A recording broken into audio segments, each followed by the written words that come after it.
19 বছরের স্বামীর সংসার ছেড়ে প্রেমিকের সঙ্গে পালিয়ে গেছে স্ত্রী। পালানোর পর প্রেমিকের সঙ্গে রিলস তৈরি করে ছাড়ছে মোবাইলে, যা দেখে মনের খেদে জীবিত স্ত্রীর সাধ্য করে লোকজন খাইয়ে স্ত্রীর সঙ্গে সমস্ত সম্পর্ক ছিন্ন করার কথা সর্বসমক্ষে ঘোষণা করলেন স্বামী। চাঞ্চল্যকর এই ঘটনাকে ঘিরেই মঙ্গলবার রীতিমতো শোরগোল পড়ল মালদার হরিশ্চন্দ্রপুর 1 নম্বর ব্লকের বরুই অঞ্চলের পরাশটোলা এলাকায়। জানা গেছে ওই এলাকার বাসিন্দা পেশায় রাজমিস্ত্রি অচিন্ত রায় গত 19 বছর আগে পার্শ্ববর্তী গ্রামের দ্রৌপদী রায়ের সঙ্গে বিবাহ বন্ধনে আবদ্ধ হয়েছিলেন। অগ্নি সাক্ষী রেখে দুজনে একসঙ্গে গোটা জীবন কাটানোর শপথ নিয়েছিলেন। কিন্তু সম্প্রতি দ্রৌপদী স্বামীর 19 বছরের দাম্পত্য জীবনের সম্পর্ক ছিন্ন করে চুপিসারে প্রেমিকের সঙ্গে পালিয়ে যায় বলে খবর। তবে শুধু পালিয়েই ক্ষান্ত থাকেনি, প্রেমিকের সঙ্গে রিলস বানিয়ে মোবাইলে ছাড়তে শুরু করে। এমনকি স্বামীর মোবাইলেও সেই রিলস পাঠাতে থাকে, যা দেখে মনের খেদে মঙ্গলবার জীবিত স্ত্রীর শ্রাদ্ধানুষ্ঠান করে লোকজন খাইয়ে স্ত্রীর সঙ্গে সমস্ত সম্পর্ক ছিন্ন করার কথা ঘোষণা করেন স্বামী। ওর শ্রাদ্ধ আমার বউ পালিয়ে গেছে, ওর আমি স্মৃতিটা ছেড়ে দেবো। তারপরে আমার যেত ছিল সব কিছু আমার নিয়ে চলে গেছে, ওকে আর আমি রাখবো না। যত টাকা পয়সা, যত জল সোনা চাঁদি ছিল সব নিয়ে চলে গেছে। আমার কিছু এখন নাই। বর্তমান আমি একদম ফাঁকা, আমার অসহায় আমি এখন, আমার কিছু নাই। 19 বছর থেকে ওকে আমি চালাচ্ছিলাম। যে আমি বলতে পারবো না কোথায় গেছে না গেছে, কিন্তু ফটো ছাড়ছে মোবাইলে, কিন্তু আমি এটা দেখছি। মানে ভোজ করেছে ছোটখাটো করে, কেন যে ওই হয়ে গেছে, ওর কালকে কত গেছে শ্রাদ্ধ করেছে। হ্যাঁ, আজকে লোকজনকে ডাকে যারা করেছিল তাদেরকে ডেকে আজকে শ্রাদ্ধ বাড়ি মানে ভাত খাওয়া হচ্ছে। কার শ্রাদ্ধের? এটা ও দুর্পরায়ের অচিন্তর বউ দুর্পরায়ের। তো দুর্পরা দেখি মারা গেছে? না, মারা যায়নি, ওই পালিয়ে গেছে। একবার না অনেকবার করেছে এমনি, ওই জন্য এটা আজকে পদক্ষেপ নিয়েছে যে ওই বারবার যেহেতু পালিয়ে যাচ্ছে ওই জন্য বলছে কি ওকে আর নেওয়া হবে না। ও রীতিমতো কালকে শ্রাদ্ধ করে তারপরে আজকে ভোজ খাওয়ানো হচ্ছে, যেন তো এমনি আর কেউ করতে না পারে গ্রামে। বাইকের সঙ্গে পিকআপ ভ্যানের মুখোমুখি সংঘর্ষে গুরুতর আহত হলেন এক ব্যক্তি। মঙ্গলবার ঘটনাটি ঘটেছে মালদার মানিকচক থানার নাজিরপুর নিমতলী এলাকায়।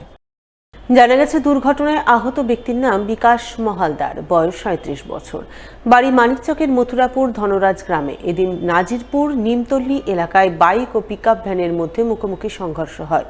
সেই সংঘর্ষে তিনি গুরুতর আহত হন। স্থানীয়রা তাকে উদ্ধার করে তড়িঘড়ি মানিকচক গ্রামীণ হাসপাতালে পাঠান। পরে ঘটনার খবর পেয়ে মানিকচক থানার পুলিশ ঘটনাস্থলে ছুটে যায় এবং পরিস্থিতি নিয়ন্ত্রণে আনে বলে জানা গেছে। আমি ভাটায় ছিলাম, তো ওখান থেকে দেখলাম যে বাইক আর পিকআপের সঙ্গে মুখোমুখি ধাক্কা লেগেছিল। পিকআপটা মথুরাপুর থেকে নাজিরপুরের দিকে যাচ্ছিল, আর বাইকটা নাজিরপুরের দিক থেকে মথুরাপুরের দিকে যাচ্ছিল। বাইকে একজনই ছিল, পিকআপে একজনই ছিল, ড্রাইভার ছিল। মিলে উঠিয়ে ওই গাড়িতে পাঠানো গেছে, ও নিয়ে গেছে নিজেই ড্রাইভার। পেশেন্ট একটু খারাপ অবস্থাতেই ছিল, ভালো অবস্থা ছিল না, নিয়ে গেছে। এবার রাস্তায় ওখানে হসপিটাল কী অবস্থায় আছে বলতে পারবো না। ট্রলি ব্যাগে করে বিপুল পরিমাণ গাঁজা পাচারের ছক ভেস্তে দিল মালদা টাউন স্টেশনের জিআরপি। কয়েক লক্ষ টাকার গাঁজা সহ পাকড়াও করল 2 পাচারকারীকে। জিআরপি সূত্রে জানা গেছে ধৃত দুজনের মধ্যে একজনের নাম ঝন্টু সরকার, বয়স 35 বছর, বাড়ি মুর্শিদাবাদ জেলার সাগরপাড়া থানার নরসিংহপুর গ্রামে, এবং অপরজনের নাম গোবিন্দ উপাধ্যায়, বয়স 33 বছর, বাড়ি দিল্লির বাদারপুর থানার ফিটু রোড এলাকায়। সোমবার রাতে তারা দুজনে মিলে একটি ট্রলি ব্যাগে করে বিপুল পরিমাণ গাঁজা দিল্লিতে পাচারের ছক কষেছিল। সেই উদ্দেশ্যে তারা ট্রলি ব্যাগ নিয়ে মালদা টাউন স্টেশনে দিল্লিগামী ট্রেন ধরার উদ্দেশ্যে দাঁড়িয়েছিল। বিশেষ সূত্র মারফত এই খবর পেয়ে মালদা টাউন স্টেশনের জিআরপি তাদের পাকড়াও করে।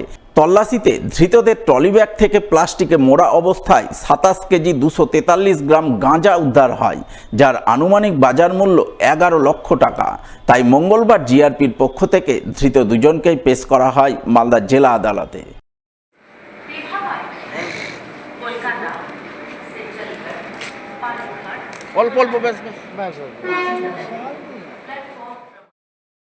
অবৈধভাবে মদ পাচারের বিরুদ্ধে অভিযান চালিয়ে সাফল্য পেল মালদা রতুয়া থানার মহানন্দাটোলা পুলিশ ফাঁড়ি ও শামসি ফাঁড়ির পুলিশ। 2 ফাঁড়ির পুলিশের পৃথক পৃথক অভিযানে উদ্ধার হলো বেশ কয়েক হাজার টাকার অবৈধ মদ। জানা গেছে মঙ্গলবার ভোরে মহানন্দাটোলা চেকপোস্ট হয়ে একটি বাইক ও একটি স্করপিও গাড়ি করে বিহারে মদ পাচারের চেষ্টা করা হচ্ছিল। ওই সময় মহানন্দাটোলার ফাঁড়ির পুলিশ বাইক ও স্করপিও গাড়িটি পাকড়াও করে। তল্লাশিতে উদ্ধার হয় প্রায় ৭৭,০০০ টাকার অবৈধ বিদেশি মদ। এই ঘটনায় পুলিশ মোট ২ জনকে গ্রেপ্তার করে। ধৃত দুজনেই বিহারের বাসিন্দা বলে জানা গেছে। অন্যদিকে এদিনই শামসি ফাঁড়ির পুলিশ অবৈধ বিদেশি মদ বোঝায় একটি টোটোকেও পাকড়াও করে শামসি বাইপাস এলাকা থেকে। উদ্ধার হয় ২৭,০০০ টাকার মদ। এই ঘটনায় পুলিশ মোট ৭ জনকে গ্রেপ্তার করে।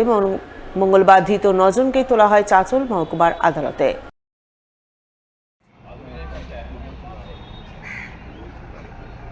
কি চাইছিল আপনার থেকে? ছবি চাইছিল আমার কাছে।